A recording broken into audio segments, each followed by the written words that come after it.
চট্টগ্রাম সাতকানিয়ার দক্ষিণ ব্রাহ্মণডেঙ্গা শ্রী শ্রী গীতাপল্লী সংঘ কর্তৃক আয়োজিত ৪৩তম সার্বজনীন সংকল্পিত উপলক্ষে শ্রী শ্রী কালীবাড়ি মন্দির প্রাঙ্গণে ১৩ থেকে ১৬ ফেব্রুয়ারি ৪ দিনব্যাপী শুভ অধিবাস কীর্তন ষোড়শ প্রহরব্যাপী মহানামযজ্ঞ অনুষ্ঠিত হয়েছে।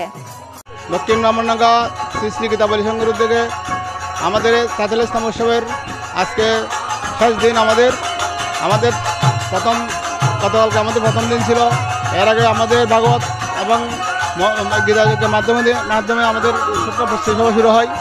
ফেব্রুয়ারির ১৩ তারিখ বৃহস্পতিবার উষা লগ্নে মঙ্গল আরতি ও মঙ্গল প্রদীপ প্রজ্বলনের মাধ্যমে অনুষ্ঠানের শুভ সূচনা হয়। আজকে দক্ষিণ ব্রাহ্মণডেঙ্গা ১৩, ১৪, ১৫ আমাদের এই মহোৎসব উদযাপিত হয়ে যাচ্ছে।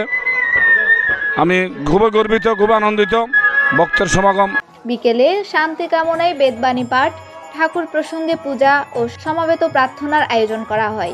এদিন সন্ধ্যায় মহানাম যজ্ঞের শুভ অধিবাস কীর্তন অনুষ্ঠিত হয়। অধিবাস কীর্তন পরিবেশনায় ছিলেন কৃষ্ণ বলরাম মন্দিরের সেবায়েত গোপাল কৃষ্ণ দাস অধিকারী ও ভক্তপ্রবর সজল দাস। উক্ত অনুষ্ঠানে পৌরোহিত্য করেন কৃষ্ণ বলরাম মন্দিরের সেবক বৈষ্ণব প্রবর অভিজিৎ চক্রবর্তী। এইটা অজপাড়া গ্রামের যে নদী প্রাঙ্গণের একটা গ্রাম, এখানে যে ষোড়শ প্রহর মহোৎসব উদযাপন হয়, এটার জন্য সকল ভক্তবিন্দুর কৃপার কারণে আমাদের সৌভাগ্য ষোড়শ প্রহর মহোৎসব উদযাপন করার আমরা সামর্থ্য। আজকে আমরা ৪২তম বছর শেষ করে ৪৩তম বছরে আমরা পদার্পণ করেছি।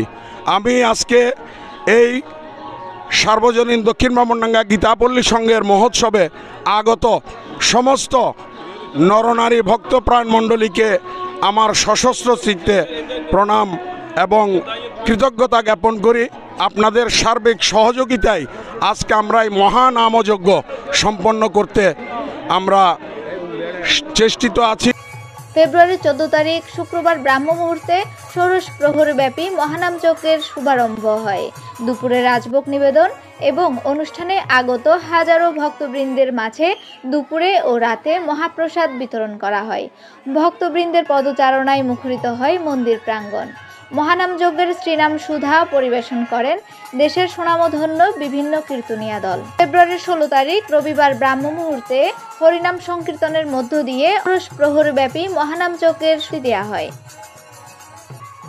আজকের উৎসবের দ্বিতীয় দিন। আমরা প্রথম দিন আমাদের অধিবাস কীর্তনের মাধ্যমে আমরা শুরু করেছি।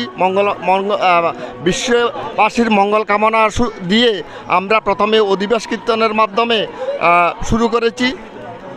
প্রথম দিন আমাদের কীর্তন মহানাম যজ্ঞ শুরু হয়েছে গত ১৪ তারিখ থেকে। আজকে ১৫ তারিখ উৎসবের দ্বিতীয় দিন মহানাম যজ্ঞের ভক্তবৃন্দকে আরও আহ্বান করছে আমাদের উৎসব আজকের দিনে বা আগামীকাল পূর্ণ হবে। ভক্তবৃন্দ উপস্থিত হয়ে আরও যেন সারা জায়গায় আমাদের গ্রামবাসীকে সহযোগিতা করে এবং উৎসবকে সাফল্যমণ্ডিত করার জন্য। সময় উপস্থিত ছিলেন মহোৎসব উদযাপন পরিষদের সভাপতি তিলন কুমার দাশগুপ্ত, সাধারণ সম্পাদক চন্দন দাশগুপ্ত এবং সার্বজনীন মহোৎসব উদযাপন পরিষদের সদস্যবৃন্দ সহ এলাকার গণ্যমান্য ব্যক্তিবর্গ। মা বোন এবং দাদার প্রতি বিনীত অনুরোধ, আপনারা এসে আপনাদের পদধূলি দিয়ে আমাদের উৎসবকে সাফল্যমণ্ডিত করবেন। সকল সনাতনী এবং ভক্তবৃন্দের কাছে অনুরোধ, আমাদের যেন ধর্মীয় সকল নীতি জ্ঞান অনুসরণ করে যেমন ভগবানের কৃপায় লাভ করি। সাগরদের তথ্যচিত্রে তৃষ্ণা দে, সনাতন টিভি, চট্টগ্রাম।